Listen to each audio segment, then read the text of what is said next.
kabar kalian? Tentunya sehat, alhamdulillah. Yuk kita lanjutkan materi kita di pelajaran IPA. Kali ini kita memasuki bab yang ketiga, yaitu pencemaran lingkungan.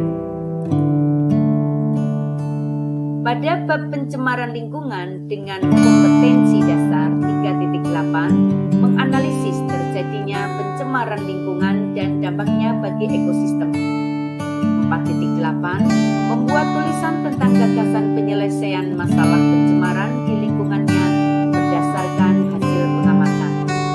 Kemudian tujuan pembelajaran setelah kalian mempelajari bab ini diharapkan nanti mampu untuk menjelaskan pengertian tentang pencemaran lingkungan, kemudian mengetahui penyebab dari pencemaran air, pencemaran udara, dan pencemaran tanah.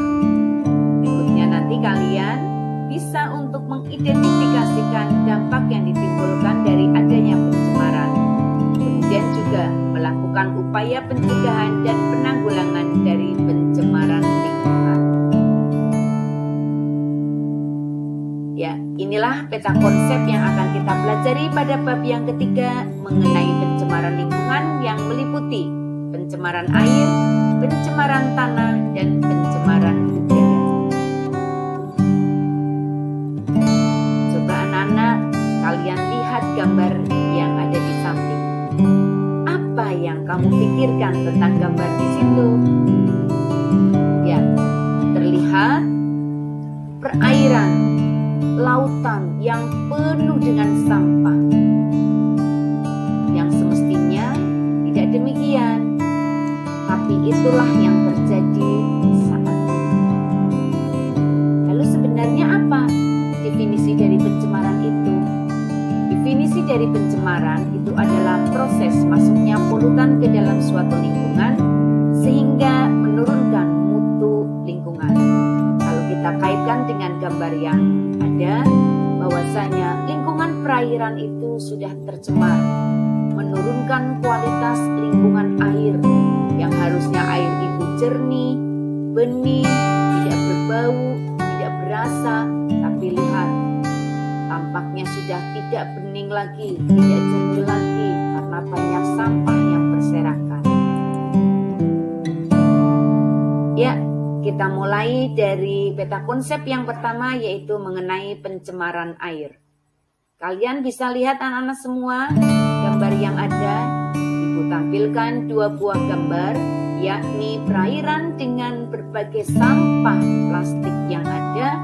Kemudian yang satunya lagi adalah perairan dengan limbah kimia. Kalian bisa tahu permukaan perairannya tertutup, yang berarti udara tidak bisa berdifusi, udara tidak bisa larut ke dalam air, yang berarti nanti kebutuhan oksigen bagi biota yang ada di dalamnya itu sangatlah kurang. Boleh jadi nanti banyak sekali makhluk hidup yang hidup di dalamnya itu musnah atau mengalami kematian. Nah, itulah beberapa dari penyebab pencemaran air. Ada sampah plastik, ada bahan kimia yang bisa berasal dari kegiatan rumah tangga, kegiatan industri, ataupun kegiatan pertanian. Berikutnya adalah pencemaran tanah. Kita lihat pada gambar sampah plastik dari botol bekas minuman ataupun yang lainnya.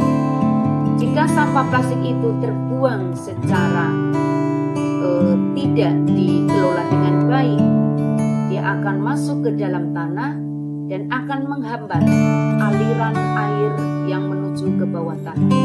Boleh jadi nanti air hujan yang berembas ke bawah tidak bisa langsung menuju ke perairan bawah tanah, tetapi mengalami penjenuhan di tempat yang ada dan mungkin suatu ketika akan meluap hingga terjadilah bencana banjir. Kita mengerti bersama bahwa sampah plastik itu tidak mudah terurai oleh mikroorganisme. Sampah plastik baru bisa diuraikan kurang lebihnya memakan waktu 200 tahun. Oleh karenanya, sedapat mungkin sampah plastik yang ada di lingkungan kita kita kumpulkan, kita daur ulang hingga kita tidak menambah sampah plastik di lingkungan tanah. Berikutnya adalah pencemaran udara. Nah, pada gambar yang ada kalian bisa lihat asap yang berasal dari cerobong pabrik dan juga asap yang berasal dari kendaraan bermotor. Asap yang ada itu akan berdifusi ke dalam udara, yang berarti akan bercampur di udara. Nah, sedangkan udara merupakan zat yang sangat penting bagi kita untuk kita melangsungkan pernafasan. Kalau udara yang ada itu sudah tercemar, berarti udara yang masuk ke dalam tubuh kita juga udara yang kotor, yang berarti akan menyebabkan kerusakan organ-organ pernafasan kita. Oleh karenanya, yuk mari kita secara bijak mengusahakan kebersihan dari lingkungan sehingga akan menjadikan lingkungan itu mempunyai kualitas yang baik yang akan menunjang kelangsungan kehidupan makhluk hidup yang ada di dalamnya. Kiranya sekian untuk penjelasan dari bab pencemaran lingkungan. Nanti kalian bisa bersama-sama menuju ke lingkungan sekolah. Kita melihat keadaan lingkungan sekolah kita apakah sudah tercemar atau belum.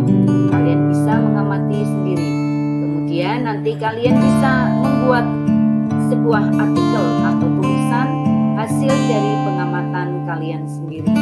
Demikianlah anak-anak semua, kita akhiri perjumpaan kali ini.